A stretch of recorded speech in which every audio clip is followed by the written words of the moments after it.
O presidente Jair Bolsonaro tem até o dia 5 de setembro para avaliar a lei de abuso de autoridade. O Leandro Gouveia traz agora alguns dos pontos mais polêmicos que vão ter de ser decididos pelo presidente da República até essa data que está bem próxima, né? Hoje é dia 21, dia 5 de setembro é o prazo. A lei de abuso de autoridade se aplica a servidores civis e militares e integrantes do Executivo, Legislativo, Judiciário, Ministério Público e Tribunais de Contas. Entre os pontos questionados pelo Ministério da Justiça está o que estabelece punição para quem constranger o preso a produzir prova contra si mesmo ou terceiro. Para os técnicos da pasta, isso poderia afastar a obrigação legal de o preso fornecer impressões digitais. O Ministério de Sérgio Moro também critica o artigo que penaliza o agente que não se identifica ou apresenta uma identidade falsa ao preso na hora da captura. A nota técnica ainda manifesta oposição ao item que pune o ato de impedir, sem justa causa, a entrevista pessoal e reservada do preso com seu advogado. Também há críticas ao artigo que pune quem induz pessoa a praticar infração penal com o fim de capturá-la em flagrante delito, fora das hipóteses previstas em lei. Para o Ministério, isso criminaliza o flagrante preparado, afetando a atividade investigativa. Outro artigo considera crime de abuso de autoridade quando o juiz decreta prisão em manifesta desconformidade com as hipóteses legais. Para os técnicos do Ministério de Sérgio Moro, isso tira a liberdade do magistrado de decidir, porque traz limitação ao exercício da função. O texto também pune o início da investigação sem justa causa fundamentada, conceito considerado aberto e que pode dar margem a interpretações equivocadas. O presidente Jair Bolsonaro já disse que deve vetar as sanções para o agente que submeter o preso ao uso de algemas quando não houver resistência. Ele terá 15 dias para sancionar todo o texto, vetar trechos ou integralmente. A data limite é 5 de setembro. É complicado, hein? Vamos ver o que é que o presidente vai fazer. Porque tem coisa que ele quer vetar e tem coisas que ele tem interesse que continue, né? É um labirinto político em que ele está metido bastante importante, né? Vai ser interessante acompanhar os movimentos do presidente Bolsonaro daqui até o dia 5 de setembro. Porque, como a gente disse já anteriormente, Zé Paulo, Thaís, Pedro, ouvintes, internautas, ele foi aprovado muito na esteira, aliás, quase que exclusivamente na esteira do combate à corrupção e do lavajatismo, né? O lavajatismo é contra o projeto de abuso de autoridade e entende que o projeto de abuso de autoridade feito pelo Requião no Senado e depois votado em regime de urgência pela Câmara é nada mais do que uma agressão à Lava Jato, uma resposta à Lava Jato, uma vingança contra a Lava Jato. Repito, eu não concordo com isso, mas acho até que politicamente os deputados aproveitaram o momento do vazamento dessas mensagens no Intercept para aprovar esse projeto. Mas acho que ele tem coisas boas que devem ser aprofundadas e alguns exageros também. O Leandro lembrou um caso que me parece ser um exagero, que é a perda de função por um eventual abuso de autoridade, que pode, inclusive, determinar a prisão de um juiz ou de um promotor público. Eu acho que aqui foram inseridos determinados aspectos que têm, sim, um objetivo de assustar, né? De mostrar para promotores e juízes, olha, nós estamos aqui promovendo uma reação.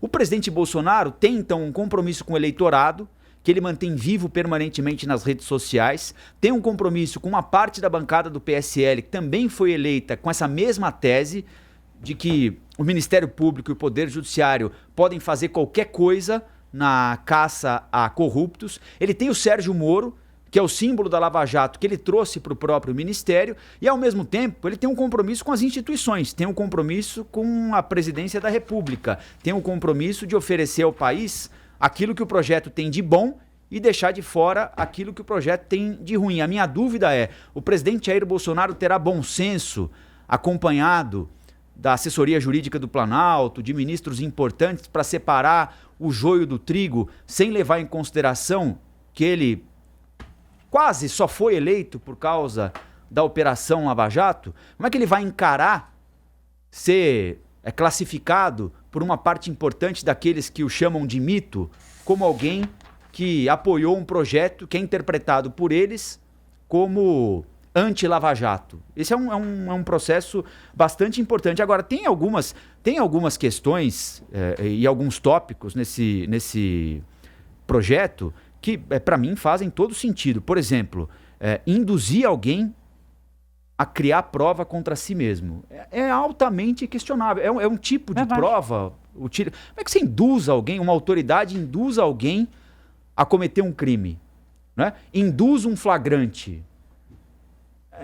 Essas autoridades precisam de um limite também. Né? Aí o Pedro pode argumentar, esse limite já existe na lei, mas talvez seja necessário deixar mais claro. Né? É verdade. Não dá para induzir alguém a cometer um crime e aceitar isso como se fosse... Esta lei, Rafael, você tem a impressão de que a gente vive numa bagunça, né? Então você vê lá, não pode usar algema quando o bandido não oferece resistência. O presidente já disse que isso deve ser vetado, que você não pode deixar bandido... Essa é uma pressão forte das polícias, né? Porque reclamar... Então, mas qualquer bandido, Pedro, tem de andar com algema? Não. Então, é o que o presidente defendeu ontem.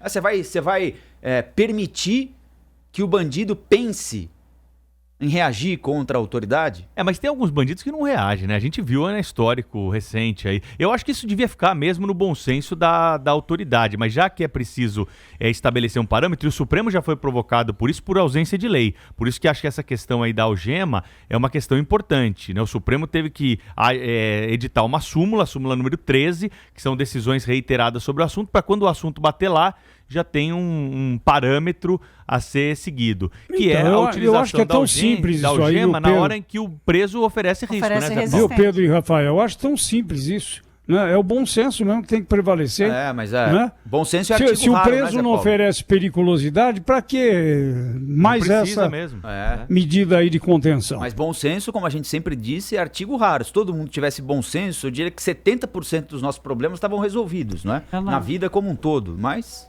Então é preciso de lei, né? Por isso que eu falo sempre dessa tutela. O brasileiro precisa de tutela. Ele não sabe se comportar sozinho. Precisa alguém dizer para ele como é que deve ser.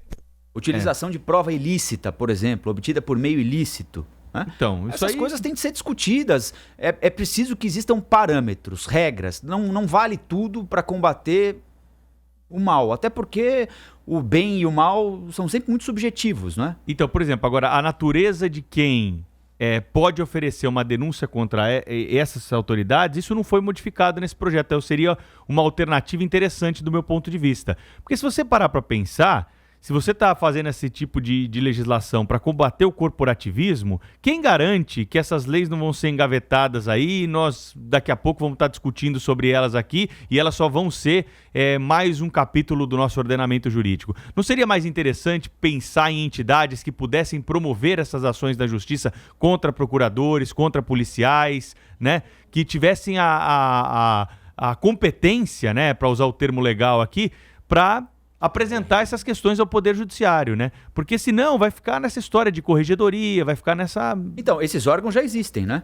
Não. Tô falando assim, Rafael, por exemplo, para você propor... Deveriam ser as corregedorias, por exemplo. A OAB poder entrar com uma ação contra um procurador que excedeu nos limites e tal. Isso poderia estar mais claro na lei, né? Uma outra entidade, não só a OAB aqui, partidos políticos, essas entidades que a Constituição abre. Porque fica a cargo ali, normalmente... das próprias corregedorias, dos próprios órgãos de fiscalização, fazer esse tipo de provocação à justiça. E aí a gente acaba nesse limbo. Tem caminho hoje para punir, é isso que eu sempre defendo aqui para o nosso ouvinte da Rádio Bandeirantes. Mas é importante sim discutir e aprovar essa legislação, até mesmo para chamar o assunto para a atenção das pessoas que às vezes ficam iludidas, né, com essa barulho das operações.